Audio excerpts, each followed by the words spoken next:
Ang Suzuki ay isa sa mga sikat na motorcycle manufacturer hindi lang sa Pilipinas, kundi sa buong mundo. Patuloy itong naglalabas ng mga dekalidad na motorsiklo at nakikipagsabayan sa ibang kilalang motorcycle manufacturer. Pagdating sa scooter category ay hindi rin nagpapahuli ang Suzuki. Inilabas nito ang kanilang pangbatong scooter sa 125cc category last quarter ng taong 2020. Ito ay ang Suzuki Boardman Street 125. Ito ay nagustuhan at hinangaan ng mga tao dahil sa napaka-elegante nitong tingnan. Ang Suzuki Boardman o Suzuki Skywave, kung tawagin nila sa bansang Japan, ay kilala sa buong mundo bilang isang reliable, stylish, good-performing maxi scooter. Sa pagmarket ng Suzuki sa Boardman Street 125 dito sa Pilipinas, ay nabibilang siya sa 125cc category. At tila baga ito ang paunang patikim ng Suzuki sa mga scooter lineup nila dito sa Pilipinas. Dahil nito lang nakaraang buwan ay may bagong pinakilala ang Suzuki sa China. At sa pagkakataong ito ay nasa 150cc maxi scooter na siya. Ito ay ang Haozu UHR 150.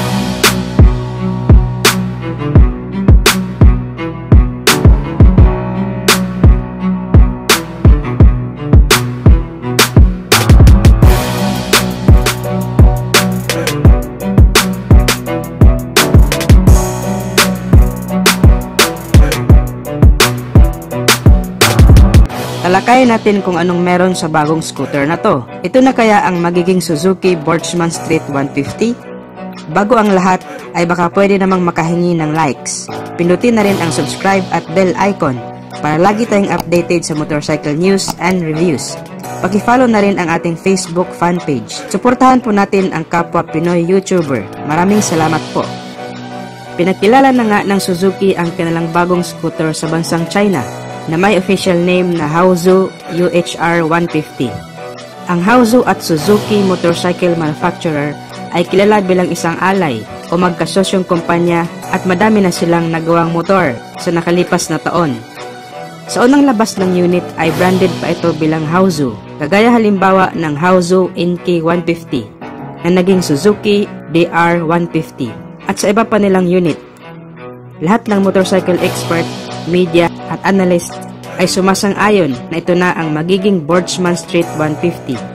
Lalo pat ang Suzuki ngayon ay wala pang ganitong klase ng scooter na napaka-elegante ang dating at may engine specs na mas mataas kumpara sa Boardman 125, di gaya ng Honda na may PCX 160 at Yamaha na may NMAX 155 na siyang kilala bilang magkatunggali na scooter. So ibig sabihin ay ito na ang pangtapat ng Suzuki sa PCX ni Honda at sa NMAX ni Yamaha. Sa looks ng bagong scooter na to ay medyo resemble siya sa PCX ng Honda at ang kulay niya na metallic gray ay napaka-attractive tingnan. Overall sa body design at sa kulay, masasabi mong napaka-elegante at yayamanin ang scooter na to.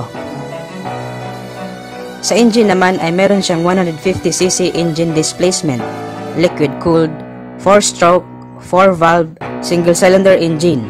Ang kanyang maximum power ay pumapalo sa 10.6 kW o 14.4 horsepower at 8,000 RPM. At ang kanyang maximum torque ay 14.4 Nm of peak torque at 6,500 RPM. Given na 150cc pa lang ang scooter na to, so expected na natin na medyo mababa talaga ang engine specs ng motor na to kung ikukumpara natin sa NMAX 155 at PCX 160. But still, malaking upgradation na rin ito from Boardman Street 125. And we also hope na hindi overpriced ang bagong scooter na to. Well, kilala naman natin ang Suzuki na patas magbigay ng official price. Pagdating sa features ay siksik at panalong-panalo ang kanyang features. Dahil naka-full LED na ang lahat ng kanyang lighting system. From headlight, tail light at signal light. Meron na din itong DRL o daytime running light at sumasabay na rin sa uso dahil naka-smart key system na rin ang scooter na to. Ibig sabihin ay keyless na siya at less hassle din sa pagpaandar ng motor. Widescreen na din at naka-fully digital panel na din ang kanyang instrument panel at colored na din ang mga icons at indicator na makikita mo sa instrument panel na to.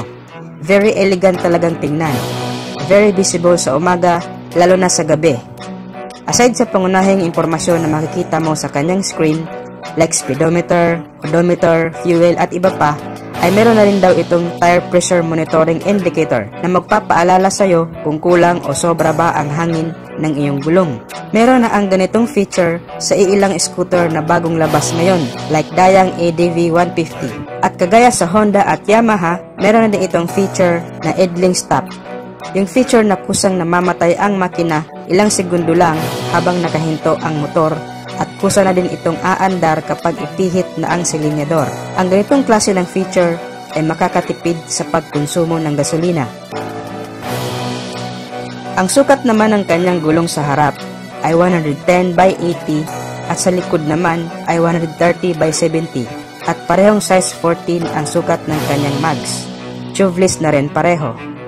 Naka-hydraulic single disc brake naman ang kanyang preno sa harap at likod na may ABS o anti-lock braking system. Good news po ito dahil wala ka nang masyadong pangamba lalo na sa madudulas na kalsada. Piniprevent kasi nito ang pagkalak ng brake pagka may bigla ang pagpreno na magresulta sana sa pagkakadisgrasya. For safety features ito sa mga riders. Suspension niya sa harap ay naka-telescopic fork at naka-unit swing type naman sa likod. Ang bigat naman ng motor na to ay 140 kilograms. Actually, mas mabigat pa siya compare sa NMAX at PCX.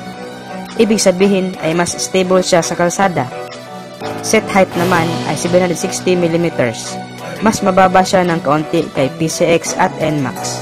Ground clearance ay 120 mm. Ang fuel tank capacity naman niya ay 8 liters. Medyo malayo-layo na rin ang mararating. Kapareho sila ng fuel tank capacity ni PCX 160. Pagdating naman sa kanyang price, ay nagkakahalaga ito ng 20,000 Chinese yuan money. At kung i-convert natin ito sa Philippine peso, ay nagkakahalaga ito ng 157,500 pesos. So, ibig sabihin ay mas mahal pa siya kung i-compare natin sa PCX at NMAX. Pero hindi naman ibig sabihin na kung magkano ang exact price nito sa Chinese money, ay ganun na din ang price niya kung i-convert natin sa Philippine peso. Kagaya halimbawa ng Kiamco KRV 180, ang price niya sa Taiwanese money ay 120,000. Kung i-convert natin yan sa Philippine peso, ay nasa 218,000 pesos. Pero nung nilabas niya siya sa Pilipinas, ang official price na in-announce ng Kiamco Philippines ay nasa 189,900 pesos na lang.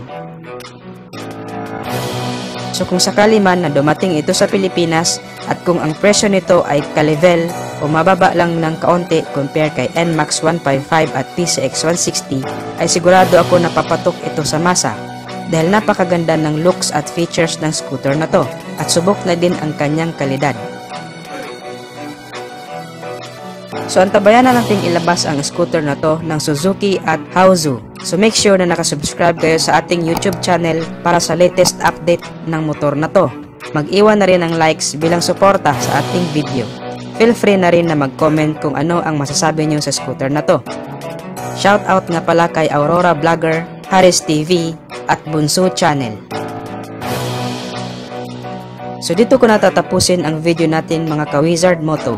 Maraming salamat sa inyong walang sawang pagsuporta. God bless as always and ride safe.